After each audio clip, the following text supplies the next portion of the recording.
what is a Beavis Christmas family tradition? Also, when is your brother coming back to do a video? Second was easy. Jesse. Today, Merry Christmas, everybody. Well, Merry belated Christmas, and welcome to our year-end Q&A video. Nice. Yeah, a lot of people submitted questions. We gathered a bunch of questions from you guys. We got a big scatter bomb, and we won't be able to get to every one of them, but we picked some of the ones that we liked. And to answer William's question, Jesse, welcome back to the channel. Thank you. That is the only question that is related to me, but I'm happy to be here. You tend to provide good commentary for many things, so... Hey, thanks. And for those of you who have not followed the channel for probably, I guess, 5 years or so, look back through some of the cameos that you put in early in your YouTube channel. Yeah, you know what? I am very proud of those cameos. Me too. It was a good time. They never got the views, but we'll put they a were link worth to the that effort. for me. Don't think that was my fault, but Well, maybe it was. We'll see. We'll see how this one does. And then we got a mix today of general questions and then also finance investing questions. But why don't we start with that from William? What is a Beavis Christmas family tradition? Just kick it off. We're looking at me. Really? Yeah, I don't want to. This you guys. I feel like you guys got to start this off. Okay, for Beavis family tradition, I feel like we oftentimes just kind of get together. It's pretty simple, pretty low key, but we'll always make the effort to get together for dinner. Yeah. Mark usually cooks. Ham. Usually it's a ham, yeah. I think tonight's a ham night too, actually. It is, yeah, coming up in a bit. But I would say we don't have like specific traditions like a lot of families have. The tradition is to make every effort to get together and just hang out, basically. And because I do some of the cooking, I like to keep things pretty simple. Kind of like when you guys were young, just keep it simple. Yeah, we're having pierogies and ketchup and Ukrainian sausage. Here's an interesting one from Easy. How large is Mark's portfolio and his strategy to live off those investments? I don't know if you want to disclose those details, Dad. I battle with that because I'm still old school, from the old days when this kind of thing you just don't throw out there. I will easily share the strategy on living off my investments. But for those of you who want to see how I'm invested, if you're not already on the Blossom platform, my portfolio. Now, I have assets outside of the Blossom portfolio as well, but that's a pretty good chunk of money there, and it is it just tells 10 you million. Exactly. It's less than 10 million. Yeah, less than 10 million. 8 million.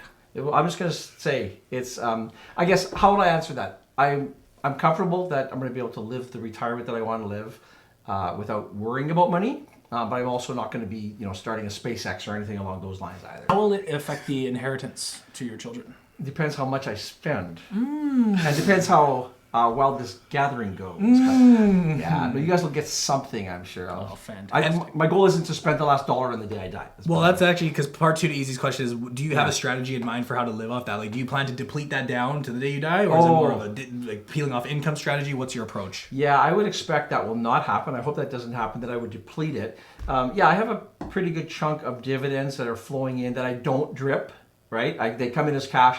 Right now, I'm not really using them, but the plan would be to use those for living expenses. I'm 62. I have not started taking my CPP yet. That will be another source of income when the time comes. I'll probably just keep deferring that as long as possible. I know it's a bit of a controversial, this and that. If I knew I was dying tomorrow, I would have applied today, but I don't plan on that. So that will be another chunk of money coming in there. Then what do I do with my clients? I see no reason I wouldn't do it for myself when it comes time to that. It's just typically at the end of the year, we'd go through, we would look at what the needs are for the coming year. Pretty consistent, but there are some times where you might need a chunk that you wouldn't have had otherwise.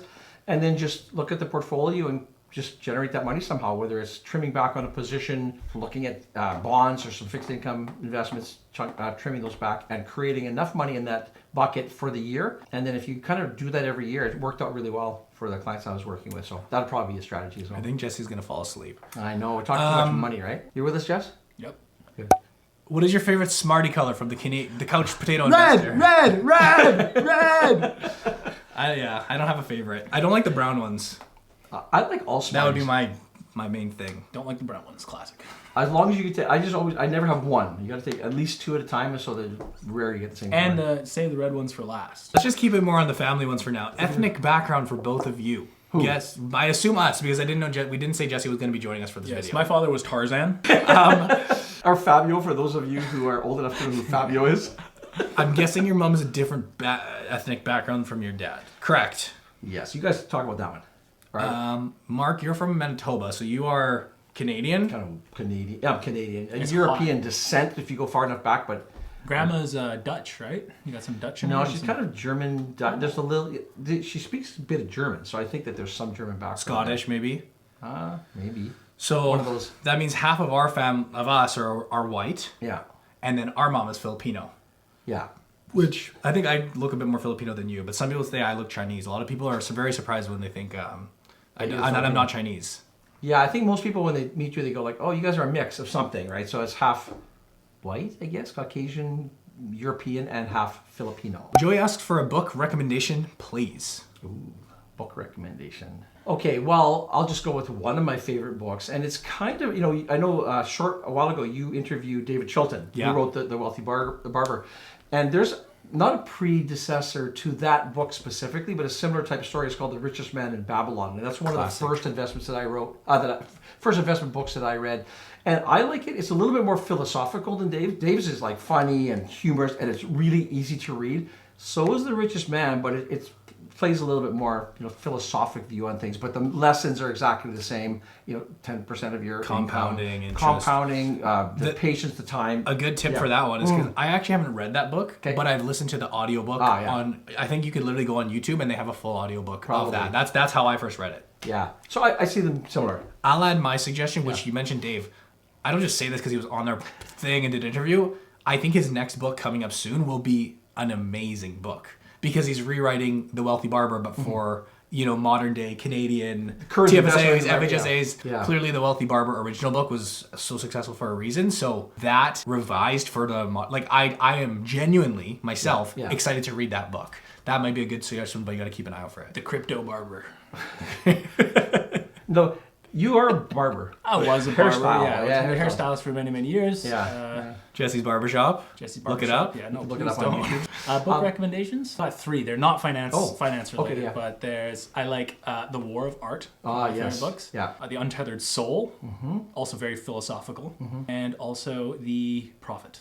The Prophet. All of my books start with The. It's funny because The Prophet is one of my favorite books of all time. It was recommended to me by you and then became one of my favorite books. Yeah, it is. I thought you were going to say Calvin and Hobbes. I remember one Christmas I asked for the box set of them and I didn't get them, and then from then on I just decided. I think you got Calvin. I just got Calvin. I got Hobbes. Well, here's a good question about the gifts before we move into the investing content. Yeah. Where was that one? We should mix them up a little bit. Well, I already kind of started. Oh, is it? Okay, yeah. Serena asks, what is the most memorable Christmas present you've received? And I'll be honest, Dad, I couldn't even remember one. Yeah. I know that's kind of bad to say. But Well, it's true. Jesse, we got presents, but I don't remember. Do you have one? Yeah, I have a few. I remember one year I got an Eagles hat. Oh. It was at the Stevenson Highway House. It was a Philadelphia Eagles hat that was in a box of mandarins. Packaged it in mandarin. And I was like, mandarins! Yay! Oh, Eagles, let's go! And then also you got me a Nintendo 3DS one Christmas at the Mindler House. And I thought that was a really generous and unexpected, because I think you didn't like spending that big amounts of money on big gifts. No, that was a huge gift. Yeah, but that was the one year it was like, whoa, that's kind of what I wanted, but wasn't expecting to get it. And it was the Mario and Luigi themed Nintendo DS. Well, this is going to sound really corny, but it's from my heart. And it's interesting, Brandon, that you would say you don't really remember the gifts. And I don't believe that children, years later are going to remember the gifts. The gift to me is getting together as much as you can, because you'll remember Christmases and you'll remember things that happened. Always. You won't remember whether it was an Xbox or whatever it would be. So I really tried to focus on that. And I know it's controversial. I turned out extremely materialistic, which is why I remember those things. Do you remember a specific gift you gave me, or you don't remember them either? I remember I gave you guys, I think it was you guys or one of you guys, the Michael Vick football. Yeah. And I only remember it because it came with a mesh jersey, for a kid, and I put it on. And you guys Please throw up the photo. I think that photo has been might have been burned. Yeah, we'll get our account back. I remember that. It was not pretty. You remember that though, right? Yeah, I do. Tyler Bladow asks, investing for your children outside of an RESP, you've mentioned interest for accounts before, but nothing in depth. There's a lot of us who need help, who need a lot of help in investing for our children department. Right. Maybe what he's referring to is, I guess, more so strategies, if you will. Yeah. Well, in-trust accounts first, sort of logistically, they're accounts that a parent sets up, or a guardian would set up for their children under the legal age. That's different depending which province you live in, so 18 or 19. You manage the assets on behalf of them. So you can buy stocks, bonds, mutual funds, ETFs. Yeah. But I said mutual funds, although you wouldn't buy those, I hope. Sorry to cut you off. Yeah, go ahead, Sorry. I have a very controversial take on this. Yeah. I was thinking about it the other day, to be honest. And I remember, I don't know if you remember this, but I remember when you came home one day. This is back when we were like 9, 10, or 11, whatever the age was. Yeah. And we were about to buy our first stocks. You were trying to introduce us to the world of stocks. Yeah. And you printed out a sheet of paper. Yeah. I didn't know what the paper was at the time, but I think what it was in hindsight was like you just took one of your a screener tool, or you It was took an offering memorandum. yeah, well, it wasn't nothing that in depth, but it was essentially one of your watch lists. With things I thought you might be interested 20 in. different companies and names that we would recognize at the time. So like Walmart, Disney, McDonald's, Coca-Cola. I don't know if you remember this. I remember. You remember this? Pepsi, whatever these companies He went were. with energy, I think. It was, yeah, I totally did. I think Gourmet, it was in the Steveston Highway House. It was in the Season Highway House, exactly. So for those that don't know the story, you had us go through and select, highlight or circle some names that just Santa? that looked appealing to us. Right? Okay, yeah. I ended up selecting ultimately McDonald's and Coke. I don't know where you ended up selecting. Yeah, I went energy. I think we went with like gas, like Husky maybe? Husky. Oh, you went with Husky too, yes, that's correct. Yeah. Anyways, my take on that was that it wasn't necessarily about the returns and, I need to pick such and such an investment for my kid that's going to make X amount of money, because we invested tiny dollar amounts anyways. But it was the energy and the concept behind getting us invested in stocks to begin with. Yeah. And then B, when we would go to places like McDonald's and go through the drive-thru or drink a bottle of Coke at a young age, you were already starting to plant those seeds of thinking like a business owner, right? Like, literally we go to buy a Happy Meal and you would say, we just handed over $10. Well, you are because you own shares of McDonald's, you're a tiny fraction owner of this business. And that's where the value is, right? To me, again, maybe this is a controversial take, but it's planting those seeds for like the money mindset that you're planting at a very young age that will pay strong dividends years down the road. Clearly that was the goal, because I didn't expect that your, whatever it was, $100 would turn into like a fortune, but hopefully you say it planted the seed. And because that's what he asked, right? He asked go more in depth about the strategy, if you will, or like we need help in that department. Right. Like obviously it could be straightforward. If you want to just grow the most amount of money for them, is just park it in an index fund or a handful of stocks. And I was going to talk about index funds here as well, because the one of the main things you have to learn as an investor, especially as a 10-year-old, is that you're going to have boom times, you're going to have crashes, you're going to have everything in between. And so part of me would have just been totally happy if your Coca-Cola stock would have dropped 40%. Right. You would have learned your $100 lesson. now I think $60. there's a lesson and there. It's lessons, yeah. So that's kind of the main thing there. I wonder if that's what Tyler means. I hope so, as opposed to, I guess maybe types. So ETFs would be a really good option right now. You happen to do individual stocks.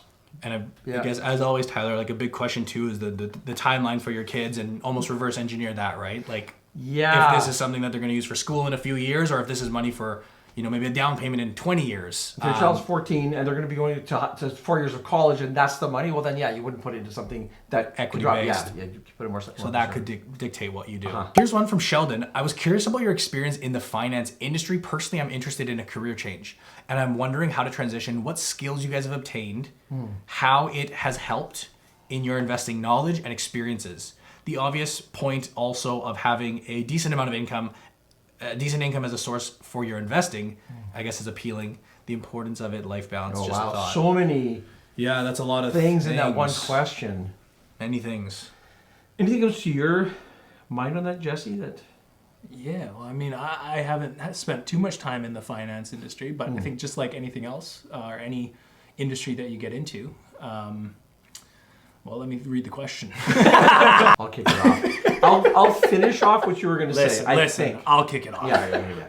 Okay, you go ahead. Okay, I think what you were going to say is, if you go down the path that I went down and the path that you went down, I'm going to just be very blunt. It's a difficult gig today.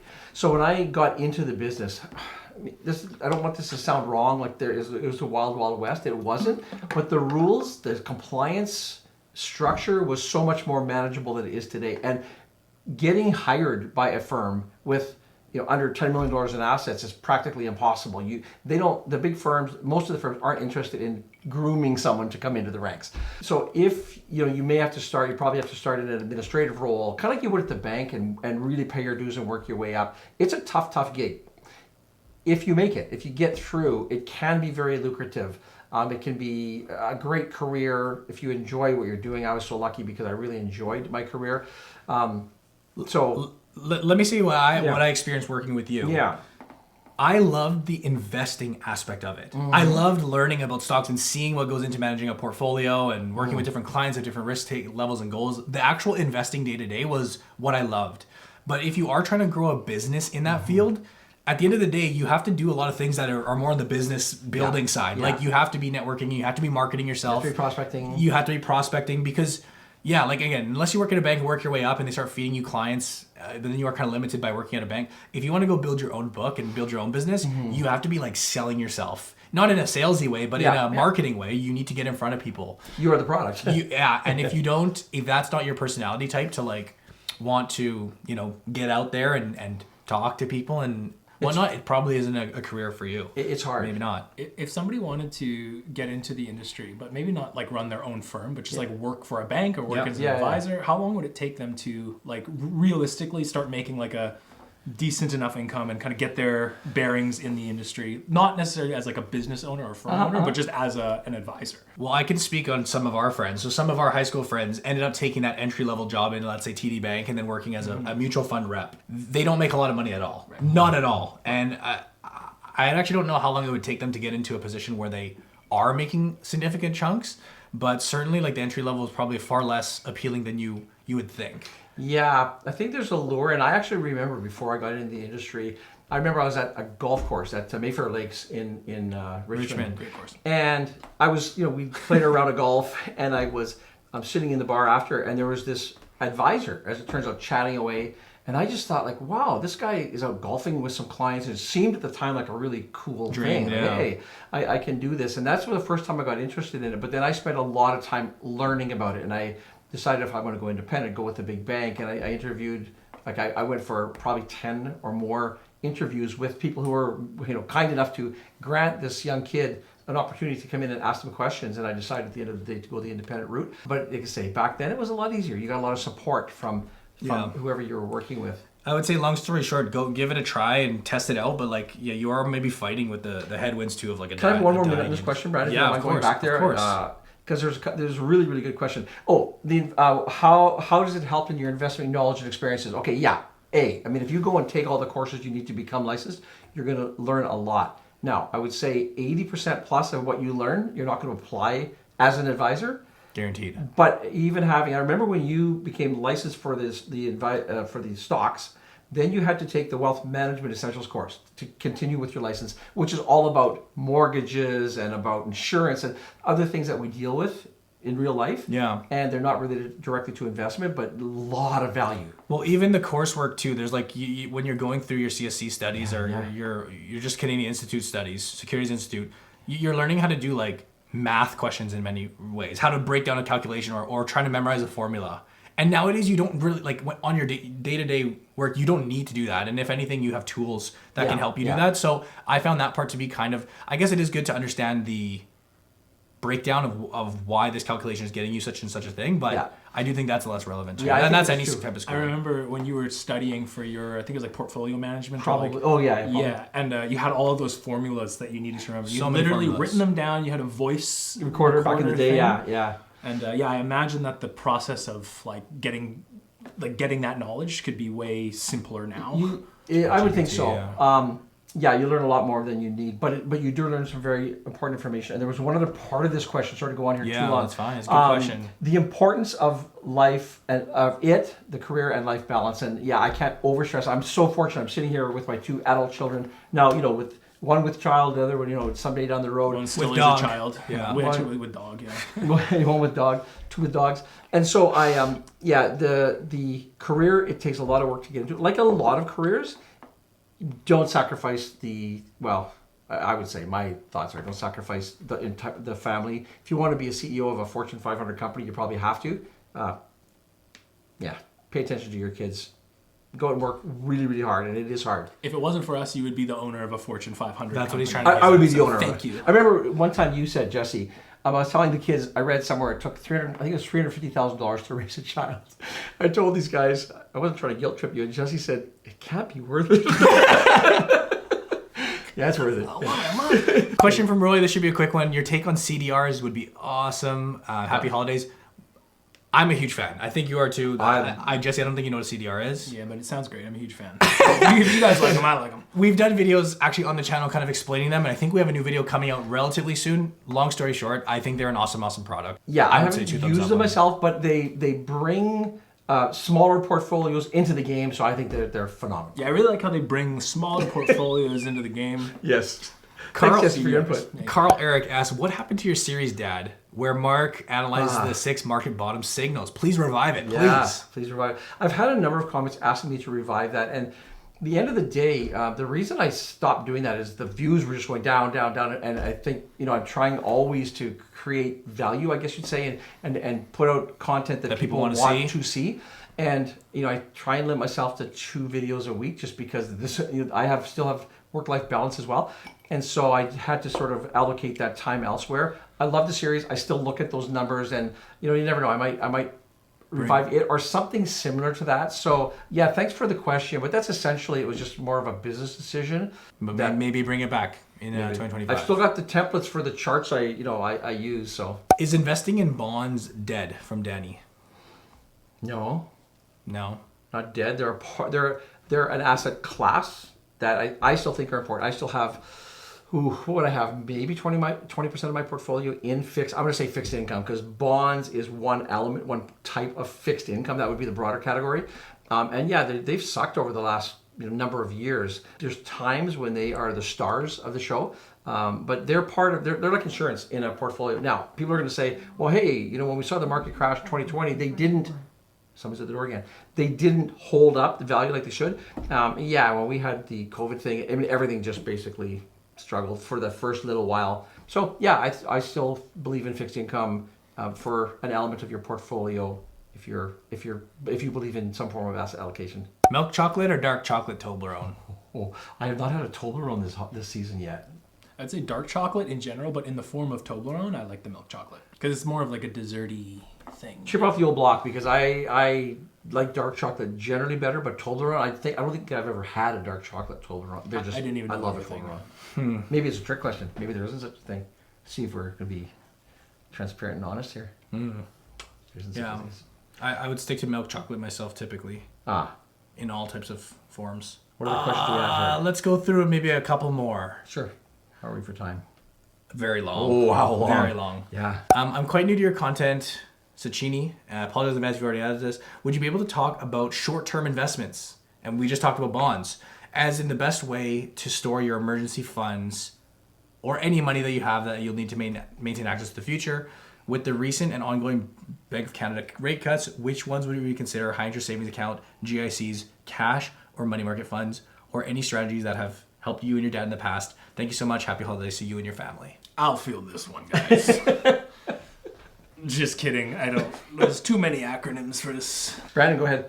To me, it's like you could pick and choose, but I think they're all very suitable options. So, amongst my even friend group, let's say I'm talking whether it's some creators or other investing peers, you have some that like to use the cash ETF, you have some that like to use a high interest savings account, you have some that put their money in the Wealthsimple cash account. Like, they're all very suitable options, and I think if you were to watch this video 6 months from now, there could be different offerings that are slightly more attractive or a better, one that would lean you one way or the other. But at the end of the day, like, what you're keeping you up. Sorry, no, this is super interesting. In my opinion, I don't think you're really going wrong with any of those. It's kind of picking and choosing. They obviously have their own slight differences, but that's my overall take. Yeah, the only thing that really jumps out to me is the GICs option. Typically, you have a lock-in period where, with a high interest savings account, cash, more liquid. Something comes up, if you need the money or you just want to use it, they're more liquid. So that's one feature. If you lock into a 5-year GIC, you might get a higher rate, but you can't touch the money for 5 years without some severe penalties, if in fact you even can. So that would be a differentiator there. I think that any of these would be better than just leaving your money sitting in an account without earning some form of... pop it into a high interest savings account if you know you're going to access it relatively recently, but I think that's honestly... Yeah. And I think most people should have some money sitting in cash at pretty much all times, where there's money you're putting into the portfolio. Now, that's controversial too, because some people would say, hey, you should invest it all as you go along. Can't argue with that either, but But I think one of the things I would push back on that is Yeah. because, I mean, your portfolio is all individual stocks. With my portfolio being all ETFs, I liked having cash when I was managing a portfolio of stocks for different opportunities and whatnot. But because I'm just buying the same ETF every week now, actually on a weekly basis, that's true. I find less of a need to do that. Yeah, that's fair could enough. could be something there. And just because I know we have some viewers who watch all the time, I actually have a couple of ETFs in my portfolio. An Australian bank ETF. Nice. Yes, that's the only equity ETF that I have in my portfolio. But just because someone will say, "Hey, you have that Australian bank one." Well, let's wrap it up. Here's one final question, and Jesse can probably chime into this too. Does it involve Smarties and colors? Nels Early Wealth asks, any advice to people who want to be as successful as you and your dad? Career, finance, family. Merry Christmas, Brandon. Shout out Nell. You can leave now, actually, Jess. Nell didn't know you were must have not known I was coming. Hey, Merry Christmas, guys. Advice to people who want to be as successful as you and your dad. Career, finance, and family. First of all, I would say it's not going to happen overnight. You have to commit to a longer term plan. I'm living proof of that, and you are sort of probably a third of the way through your big wealth building program here. Unless I kick the bucket really soon, I might speed things up a little bit there, but maybe I shouldn't have said that. Yeah, knock on wood. Finance, family, just work hard on things and really try and prioritize the things that really matter most. That's the most cliche advice ever. Oh, is it? But it's true though. It's cliche. Well, let's give him one of the most cliche compliments. I think, like, when it comes to the family, you've been such a good dad. I think as much effort as you put into building the business, and that's all been great because you've been able to feed us and stuff. He said family. He's touching on that part. I'm touching on that part. The other thing that comes to my mind is this is cliche too, but if you can try and live below your means.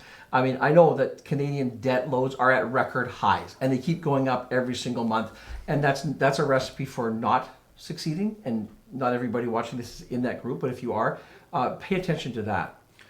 I'll say a good one on the family part, and that is, you, Dad, you've always led by example by being a great person or a hard worker. You've led by example, and by default that trickles down into how we go about things. You guys are both very hard workers, I'll say. So that is, I think, a good thing that you can do to strive for that, I guess. Is that fair? Yeah. I mean, isn't that just, I guess because I'm old school, that's just what you did. You worked hard, and if you worked hard, you had a greater chance of succeeding. It wasn't guaranteed, but... My advice to you, Nels, on the career side and finance side, this is my honest advice. And I know Nels a decently young guy. I actually know that I've connected with Nels before, or Nell. My take on it is that when you're in your early 20s, that is the time where you have to take your chances and try to do something different that can make you loads of money. Because otherwise, if you just go down the traditional boring path, you're kind of setting yourself up for a very average life, and there's nothing wrong with that. Yeah. But if you can hit something or figure out Swing something, for the fence. swing for the fence, and even have some level of success in your early 20s or even late teens, then that sets you up more flexibility to do other things down the road. So even for my case is that, it wasn't very common to start a YouTube channel back when I started it. Yeah. That was it was really one of the first Canadian ones, and that was kind of different. And it ended up, paying its dividends where it put me in a position where I didn't have to be working a 9 to 5. I did end up working for you, but I wasn't like slaving away and didn't have any time on my hands. I could do other things, and I could explore new projects and try other ventures because of a risk you took, right? So that would be something I would really advise, like anyone young and wanting to do something.